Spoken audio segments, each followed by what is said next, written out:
I really don't want to hear how much better you follow Jesus than other people or how you don't need a book to be a good person when you're celebrating the death of somebody. So this is a demonstrative example of why we shouldn't tone police victims, and we're going to talk about it. Dobson had a ton of problematic takes when it came to parenting, but it doesn't stop there. He also had problematic takes when it came to women and when it came to race. He's dismissed domestic violence by claiming that women will deliberately bait their husbands into beating them.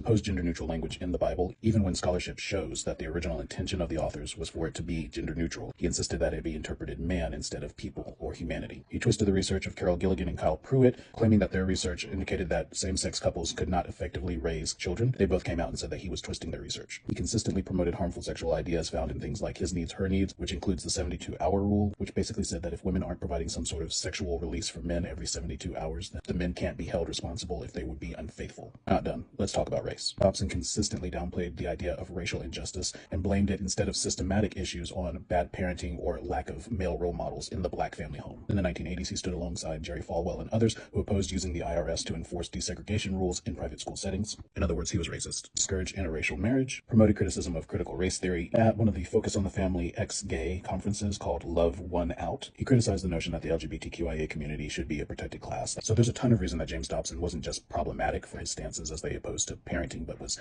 actually evil. These are not notions that contributed to our society such that his loss should be mourned. Sometimes it's okay to say Grandpa was a bad person and no one's going to miss him. When the righteous prosper, the city rejoices. When the wicked perish, there are shouts of joy.